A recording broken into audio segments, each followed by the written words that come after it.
Olá. Nós vamos dar início ao nosso estudo desta tarde, agradecendo a Deus por todas as bênçãos e orando, pedindo que Ele nos dê discernimento, sabedoria para estudarmos a palavra dele e chegarmos a não só a aprender racionalmente, mas também a praticar na nossa vida diária. Nós estamos estudando o livro, a carta, né, de Filipenses, e hoje nós vamos estudar a parte final do capítulo 3, e nós queremos inicialmente ler o texto e em seguida orar. Filipenses 3, de 12 em diante. Quem quiser acompanhar a leitura na sua própria Bíblia, pode fazê-lo. Filipenses 3, de 12 em diante, até o capítulo 4, versículo 1. Não que eu o tenha já recebido ou tenha já obtido a perfeição, mas prossigo para conquistar aquilo para o que também fui conquistado por Cristo Jesus. Irmãos, quanto a mim, não julgo havê-lo alcançado, mas uma coisa faço, esquecendo-me das coisas que para trás ficam e avançando para as que estão diante de mim.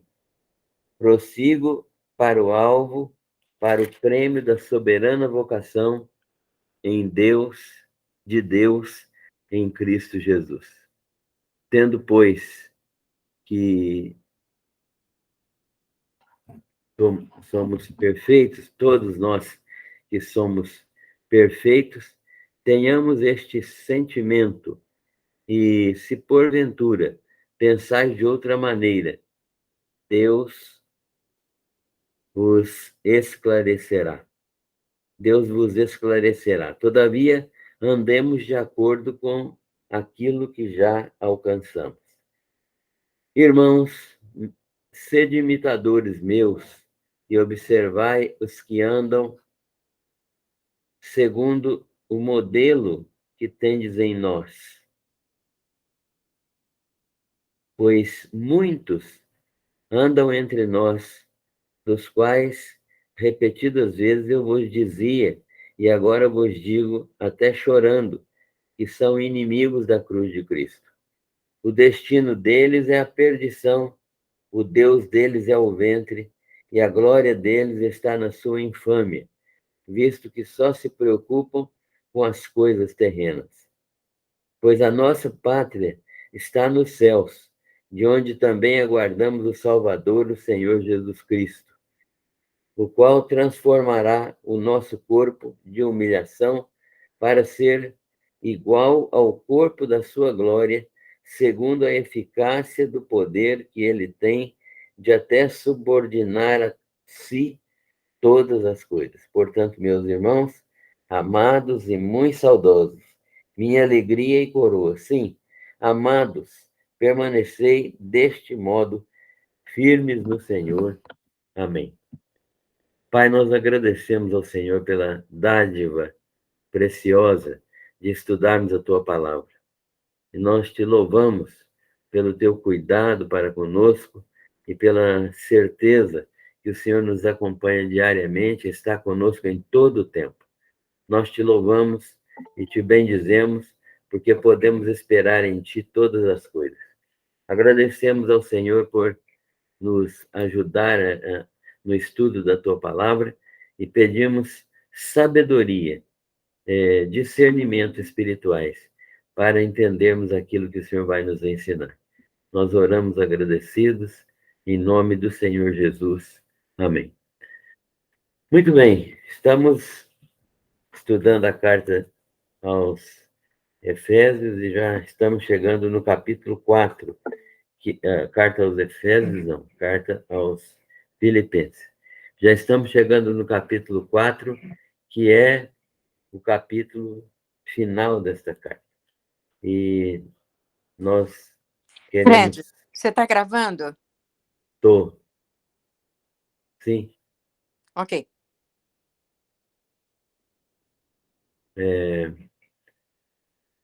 Então, nós estamos estudando essa carta com a graça do Senhor, temos aprendido muita coisa aqui nesta carta.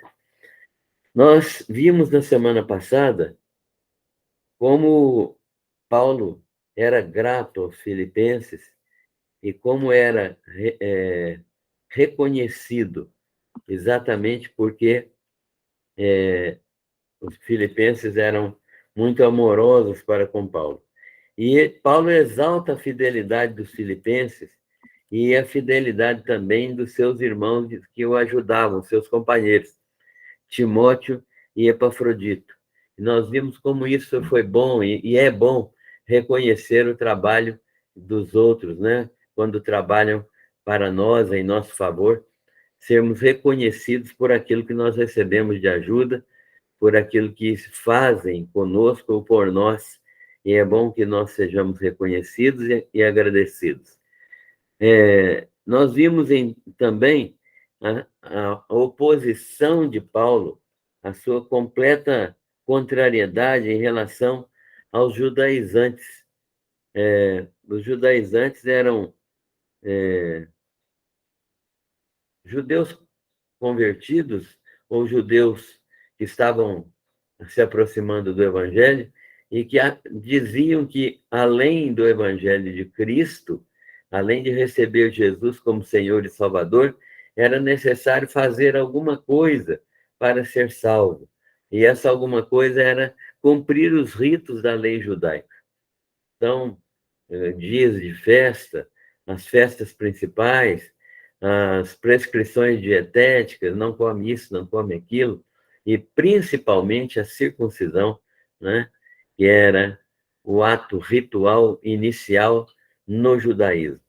Então, uma criança era circuncidada ao 8º dia. Ela, então, aquele sinal era sinal de que era descendência de Abraão e que pertencia ao povo da aliança com Deus. E eles achavam que simplesmente ter esse sinal de aliança no seu corpo físico já era suficiente para eles receberem tudo aquilo que era bênção de Deus, bênçãos espirituais e salvação. E Paulo mostra para eles claramente que a salvação em todo o tempo, mesmo no tempo de Abraão e no tempo da nação de Israel como país separado, como país, uma unidade geográfica nacional, esse momento especial dessa nação, e que durou muitos anos, é um sinal de que todos os israelitas eram, de alguma maneira, justificados. Paulo demonstra que isso não é verdadeiro e que esses israelitas precisavam do sangue do cordeiro, e que o cordeiro morto no Velho Testamento simbolizava. Ele não tinha poder de tirar o pecado de ninguém, mas ele simbolizava. E a pessoa que degolava o cordeiro, o sacerdote, ele sabia que estava derramando o sangue do cordeiro, e a pessoa que ia oferecer o cordeiro colocava a mão sobre a cabeça do cordeiro, como que transferindo os seus pecados para aquele cordeiro. Isso, é claro, que era um símbolo daquilo que Jesus faria, de modo que a salvação no Velho Testamento é também pela fé no Cristo que viria, e assim como a nossa é pela fé no Cristo que já veio. Portanto, Paulo era contrário aos judaizantes, né? Ele não concordava com os judaizantes, e também ele sofria com algumas interpretações erradas de um grupo de influência filosófica de libertinagem, os libertinos antinomianos. Depois nós vamos explicar o que é isso. Então, Paulo era contra eles. Ele falava que a ressurreição é o alvo de todo salvo. A ressurreição é o alvo de todo salvo. E demonstra que o processo que se iniciou com a salvação, salvação em termos estrito, continua com a santificação, que é a salvação no sentido lato, e se completa na glorificação. Então, o processo de salvação completo é justificação pela fé, santificação pela ação do Espírito Santo, também pela fé, e glorificação quando Jesus retornar e nos der um corpo semelhante ao de Jesus, que é o que nós vimos na leitura de hoje.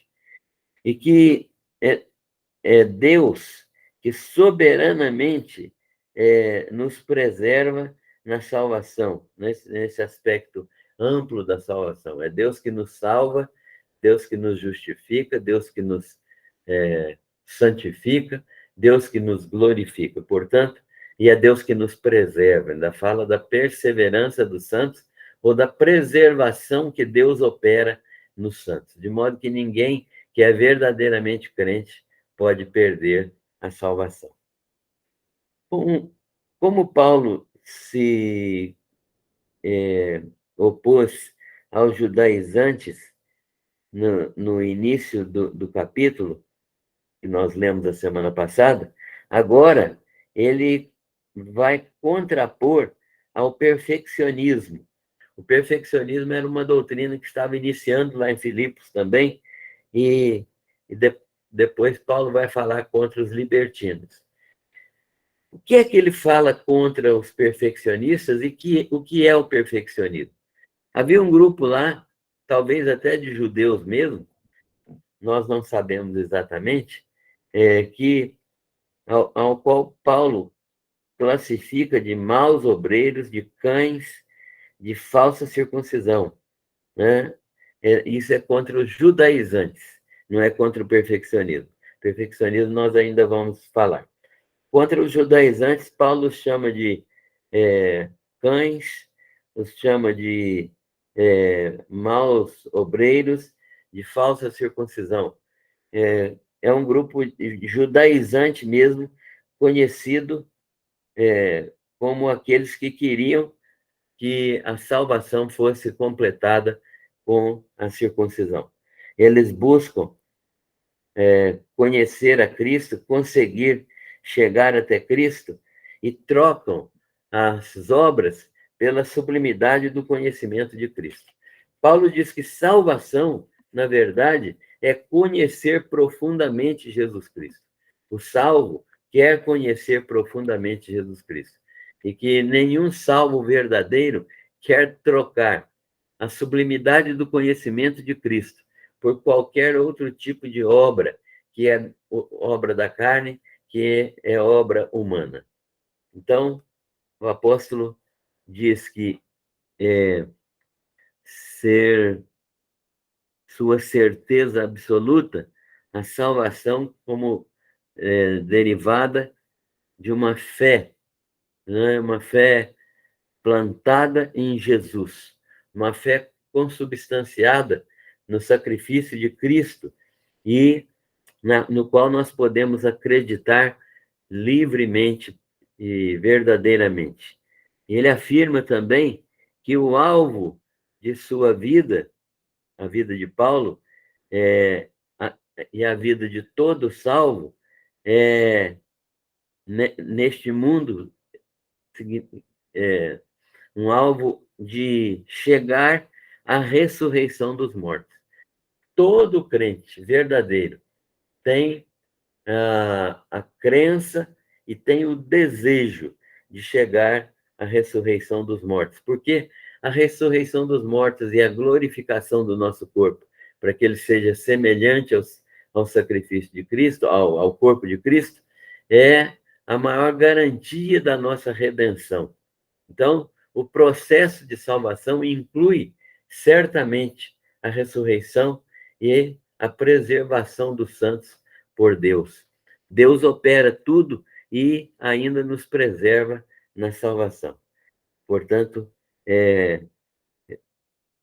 o apóstolo está dizendo que é uma certeza e um anelo de todo cristão participar da salvação.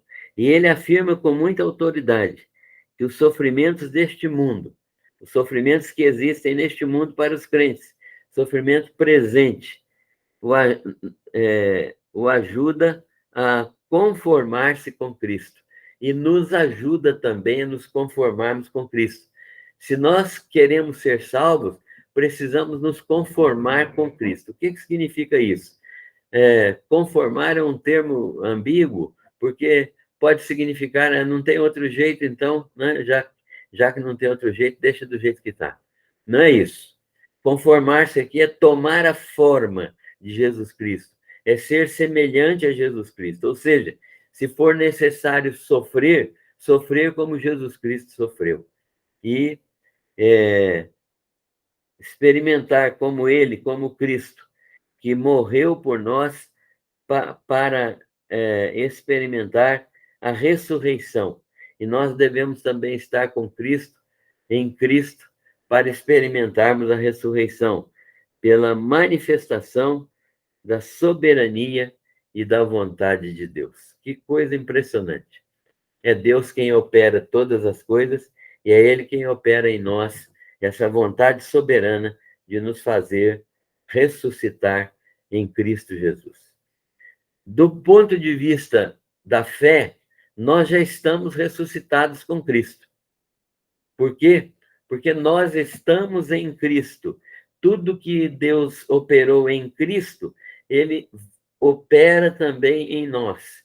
E tudo aquilo que ainda não aconteceu conosco, mas que já aconteceu com Cristo, vai acontecer conosco.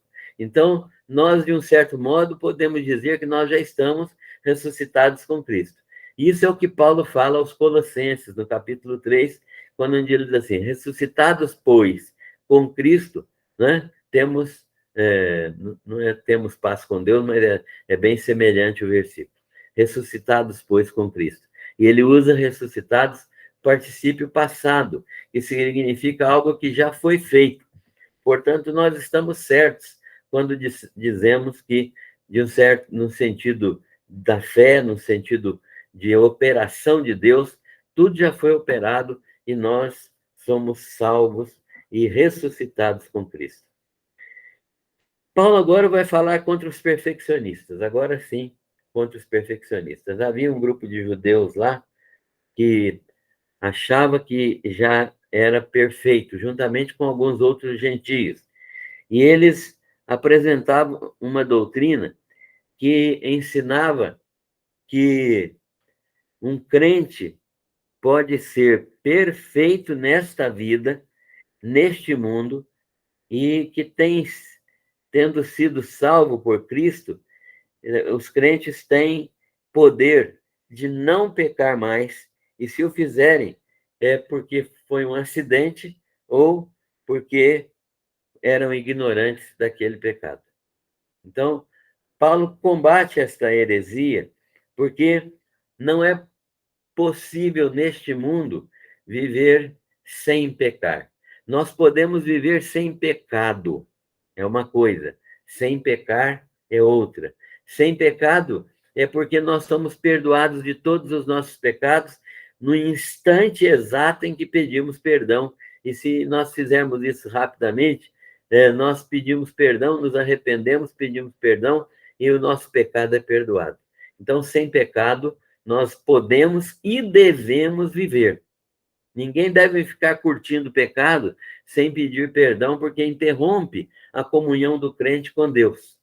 Então, ele deve ser capaz de pedir perdão imediatamente. Agora, sem pecar, não é possível. O apóstolo João disse: se dissermos que não temos pecado, né? Se dissermos que não pecamos, fazemos-lo mentiroso e não há verdade em nós. Então, nós vamos pecar, de alguma maneira nós vamos pecar.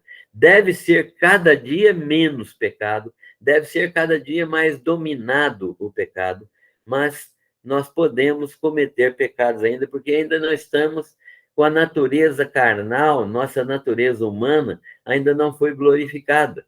E ela só deixará de pecar o pecado só deixará de ter influência na nossa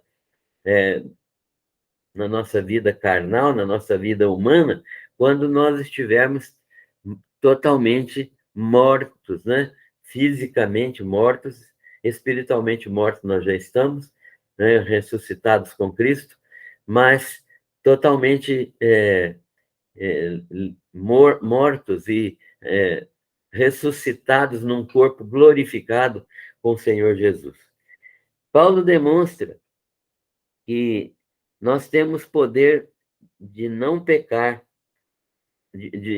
não temos poder de não pecar, mas temos poder de viver sem pecado, bastando para isso que nós peçamos o perdão que está à disposição de todo aquele que genuinamente se arrepende. Os perfeccionistas negavam a influência da natureza carnal, que é sujeita a pecar. Então, eles negavam um fato que é consumado, que é verdadeiro na vida de todos nós, né? O pecado ainda existe no nosso meio. O apóstolo Paulo fala de si mesmo como o principal dos pecadores. Não que ele tenha prazer no pecar, não que ele não tenha lutado para não pecar, como nós também devemos fazer, mas porque o pecado é uma injunção da nossa carne. Paulo demonstra que ele não alcançou a perfeição. Ele fala, olha, esse negócio de perfeição que essa turma está pregando aí, não existe, né? Não existe. Falar que é perfeito e que não peca mais, já é um pecado em si mesmo, né? Aquele que... Paulo diz que aqueles que, que dizem que não pecam são pecadores também. E ele demonstra que não alcançou ainda a perfeição. Ele diz, olha, irmãos, eu ainda não sou perfeito. Não é perfeito no sentido de que ele ainda não alcançou a ressurreição. A perfeição virá com a ressurreição. E então, ele diz que só a ressurreição é que vai fazer com que o nosso corpo mortal seja impecável. Nós seremos impecáveis. Isso, Paulo ensina aos Coríntios que isso vai ser definido quando isto que é mortal, o nosso corpo, se revestir da imortalidade, e quando isso que é corruptível, o nosso corpo, que se corrompe, se vestir da incorruptibilidade. Isso vai acontecer na ressurreição, quando Jesus retornar, na segunda vinda do Senhor Jesus. Ou antes, né? Aqueles que estiverem vivos por ocasião da segunda vinda de Jesus, que não vão experimentar a morte. Eles vão ser transformados diretamente sem experimentar a morte. Mas a maioria de nós vai estar morto quando Jesus retornar, quando ele estiver aqui na segunda vinda. Mas nós seremos ressuscitados primeiro do que os que estiverem vivos aqui. E Paulo fazia todo o empenho para alcançar o prêmio. Qual era o prêmio? O prêmio era alcançar a ressurreição. Ele já era salvo, o prêmio aqui não é salvação, ele já era salvo e fazia tudo para alcançar o prêmio. O prêmio é a ressurreição. Ele está usando aqui uma linguagem do atletismo, uma linguagem que demonstra que ele fazia todo esforço, todo empenho, toda luta, toda a disciplina, todo esforço constante que um atleta faz para chegar à coroação nos jogos, né? Lá em Corinto e em Éfeso, havia esses jogos, né? E o atleta sempre se despontava o melhor, aquele que se treinava mais, que se sacrificava mais, para um momento glorioso, mas um momento fugaz, um momento de pouca duração. Paulo está dizendo que, assim como um atleta se esforça, às vezes, um ano inteiro para, numa corrida, ganhar o prêmio, ele também se esforçava não para ser salvo. Ninguém precisa se esforçar para ser salvo, mas para não pecar, para levar uma vida sem pecado, né? É o que ele ensina aos colossenses também, buscar as coisas que são de cima e se interessar pelas coisas que são de cima, evitar as coisas que são da terra, porque elas nos levam, às vezes, ao pecado. Paulo, então, ensina que ele se esforçava para alcançar aquilo para o que ele também foi alcançado. Eu gosto dessa figura. Ele está dizendo o seguinte: olha, eu fui alcançado para a ressurreição e eu estou lutando para alcançar aquilo que me é garantido. Eu vou ressuscitar, mas eu quero levar uma vida que justifique esta ressurreição. Eu quero alcançar aquilo para o que eu já fui alcançado. Isto é, Deus me alcançou para me dar um corpo glorificado, semelhante ao do seu filho. Deus quer me transformar em filho. Ele já me transformou parcialmente e eu serei filho completo, filiado a ele pela ressurreição do meu corpo.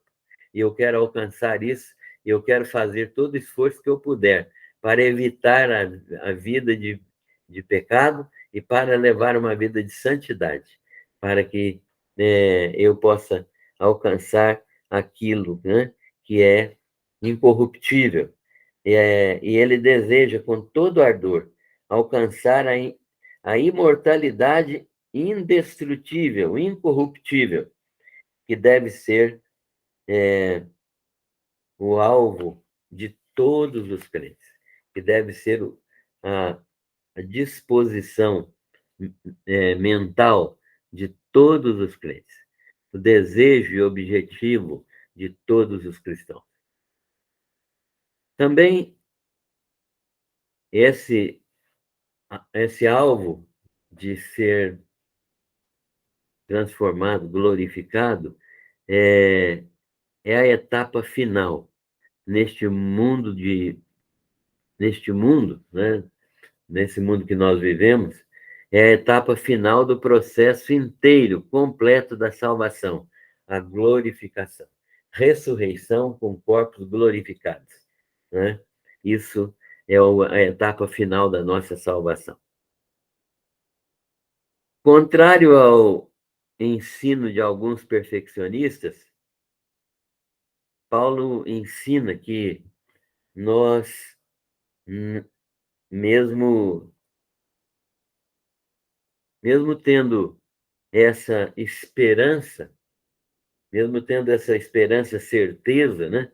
Não é uma esperança pode ser que aconteça, mas é uma esperança certeza absoluta que vai acontecer, ele não atingiu o estado de perfeição. Mesmo com essa convicção plena, esse enchimento total do Espírito Santo, ele tem a convicção clara de que ele não atingiu essa perfeição. Essa perfeição que os perfeccionistas brigam por ela, só mesmo depois da ressurreição. Mas ele prossegue para o alvo. Interessante Paulo dizer isso, né? Mas prossigo para o alvo pelo prêmio da soberana vocação de Deus em Cristo Jesus. Então, ele imagina o seguinte, que ele vai atingir esse estado de perfeição, prosseguindo para o alvo, porque Cristo o chamou soberanamente. A perfeição nos é garantida pela ação de Deus e nos é garantida pela soberana vocação de Jesus Cristo, né? Todos os crentes são crentes porque foram vocacionados por Jesus Cristo. Ninguém é crente por livre, espontânea vontade, no sentido de que não é a vontade do homem natural ser salvo. Deus precisa agir no coração do homem natural para que ele venha arrepender-se e ter a sua fé salvadora. É isso que Paulo está ensinando aqui. Mas ele prossegue para o alvo. Ele não é perfeito, mas prossegue para o alvo, porque Cristo o chamou soberanamente. Este chamado soberano de Cristo é absolutamente concreto. Não é possível renunciar a esse chamado. Glória ao nome de Jesus, porque não é possível renunciar a esse chamado do Senhor Jesus. Esse chamado é irreversível, irrevogável. Não há possibilidade de não sermos, não atendermos esse chamado. Então, Paulo admoesta os crentes. Todos os que somos perfeitos, agora ele usa o presente do indicativo, né? Todos os que somos perfeitos, isto é, todos nós que já temos esse chamado, somos maduros, somos equilibrados, e a palavra perfeita aqui agora não é impecável, não é impecabilidade, mas a palavra perfeita aqui é de maturidade, de equilíbrio, né? que é aquilo que Paulo quer que todo crente vá progredindo, né? Ele quer que a maturidade venha progressivamente para que cada dia o crente cresça e esteja pleno do poder espiritual. Então, cada crente deve ser maduro. Nós, os que somos perfeitos, maduros, equilibrados, devemos ter o mesmo sentimento, a mesma disposição mental, né? Deus esclarecerá aqueles que pensam de outra maneira, que é o que Paulo está dizendo. Havia pessoas lá que poderiam não concordar, mas ele disse com certeza que Deus os esclareceria, porque o que ele está dizendo aqui foi Deus que mandou ele dizer, portanto, é a vontade de Deus. E Paulo, então, entende que Deus vai esclarecer as pessoas que não compreenderem imediatamente. Devemos andar de acordo com o que já alcançamos. Um crente precisa dar, precisa dar cada dia um passo em direção ao crescimento. Deus me revela uma coisa hoje, enquanto eu não estiver praticando o que Ele está me ensinando hoje, eu não vou crescer, eu não vou me desenvolver, eu não vou ser, né, maior do que eu já era. Maior no sentido de aperfeiçoamento. Então, eu preciso aprender e preciso praticar. Então, é isso que Paulo está dizendo aqui. Devemos andar de acordo com aquilo que já alcançamos. Alcançamos mais sabedoria? Andemos de acordo com ela. Alcançamos mais um pouco? Andemos de acordo com ela. Então, desse modo, nós estaremos crescendo espiritualmente, crescendo em sabedoria e crescendo em testemunho. Mas Paulo também fala o apóstolo também fala contra os inimigos da cruz de Cristo. Agora ele bate duro, porque os inimigos da cruz de Cristo são algumas pessoas lá na igreja. Não dá para identificar apenas pelo estudo da Bíblia o que são esses inimigos da cruz de Cristo, embora Paulo dê uma descrição de como eles agem. Paulo está se referindo, certamente, a pessoas da congregação de Éfeso, cuja vida não é condizente com o cristianismo. Então, Paulo está falando contra essas pessoas que dizem que são cristãos, mas a vida não é condizente, não é consoante ao cristianismo. Então, Paulo está reclamando disso, e ele conclama os crentes a imitarem a ele. Tem muita autoridade, né? Chamar alguém para te imitar é uma coisa que precisa de muita autoridade. Não é nenhuma hipocrisia, não é nenhum orgulho, nenhuma vaidade, é certamente uma consciência clara de que ele era verdadeiro discípulo de Jesus. Então, ele conclama os crentes a imitarem a sua conduta, a conduta que Paulo tinha, e não imitar aqueles que têm uma conduta de inimigos da cruz. Então, você pode imitar dois tipos de pessoas: os que andam de acordo com a vontade de Deus e aqueles que não andam de acordo com a vontade de Deus, que estão na igreja, mas não têm o Cristo no coração, ou se têm, são muito infantis ainda, não se desenvolveram espiritualmente. Então, nós precisamos dessa decisão de seguirmos aqueles que são mais amadurecidos espiritualmente. Primeiro, por quê? Porque pode. Com quem que Paulo está falando aqui? Primeiro, pode ser que esteja em foco aqui os judaizantes, que pregavam a obediência à lei como necessária à salvação. Mas isso Paulo tinha como exaltação do próprio ego, né? Para a pessoa falar, não, eu cumpro a lei e eu sou merecedor. Então, desse modo, Paulo está condenando a prática dos judaizantes. E eles são inimigos de Cristo. Por quê? Porque se eles exaltam o ego, eles não exaltam a Cristo. Se eles exaltam o ego, eles negam a cruz de Cristo, onde o meu ego, o meu eu, deve estar crucificado. Segundo, Paulo está contra também, pode ser, com aqueles que, por meio das perseguições, deixavam de anunciar e de viver o evangelho. Pessoas com medo de ser perseguidas, pessoas com medo de serem tiradas do seu conforto, pessoas que tinham qualquer tipo de valores que elas não queriam deixar, né? Então, que corriam o risco de serem perseguidos e perder alguma coisa.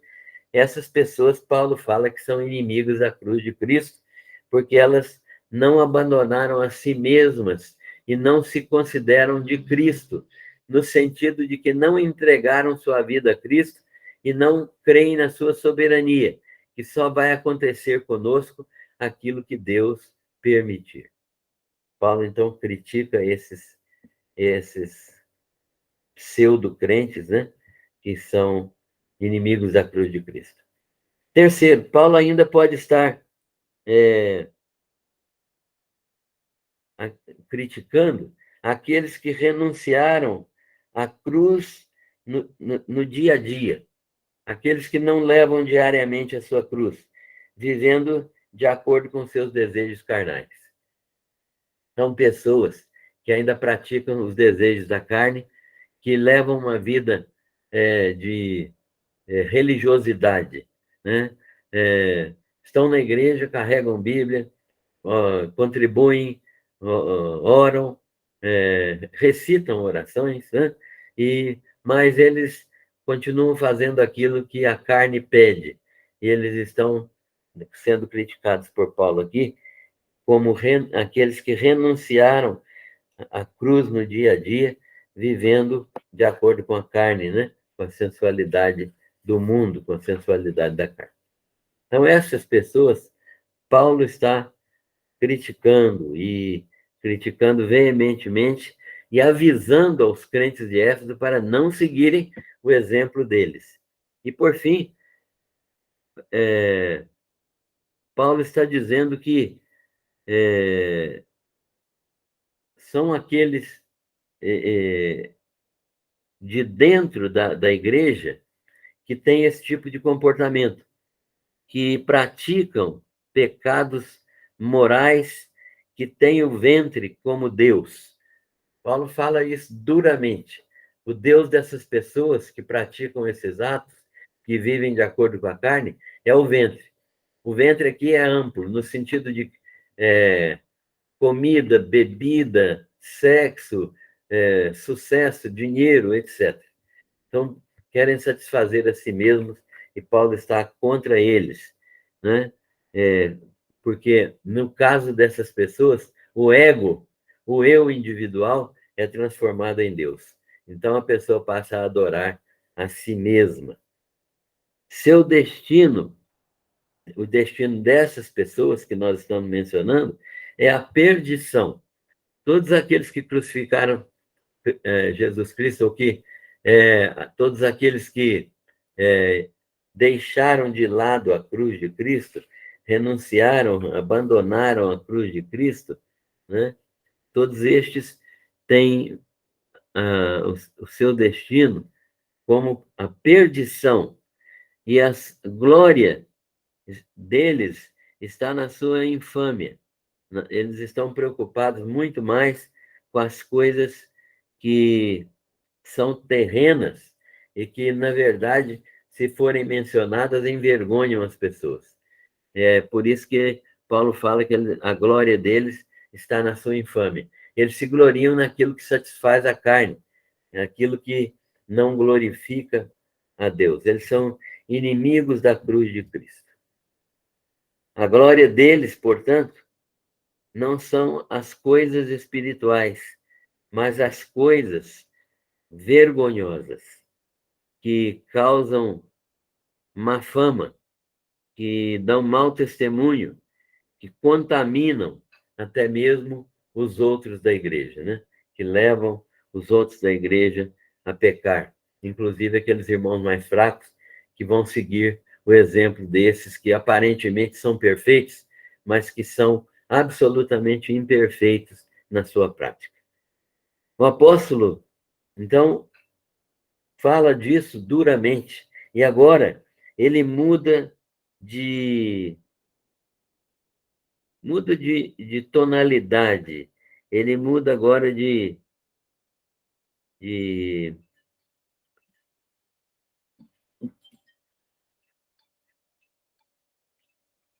muda agora de tonalidade, ele muda de tom na carta agora.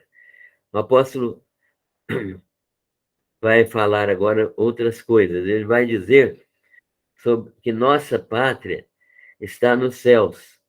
E onde está a nossa esperança é lá nos céus, é Jesus Cristo. É Jesus Cristo, nosso Senhor e nosso Salvador. Ele,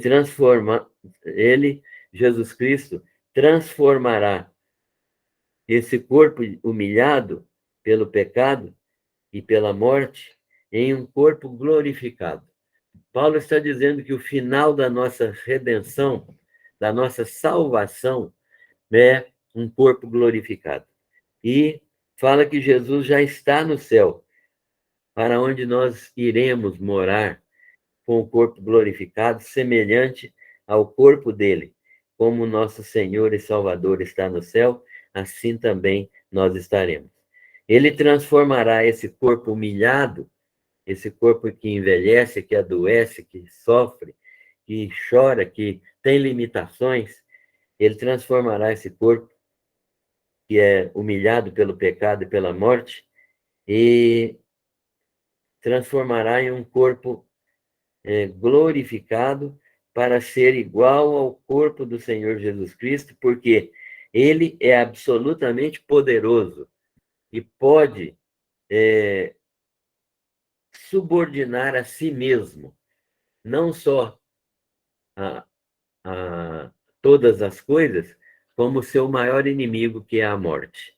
Então, Deus em Cristo nos glorificará, porque Jesus é extremamente poderoso e o Pai deu a ele todo o poder no céu e na terra.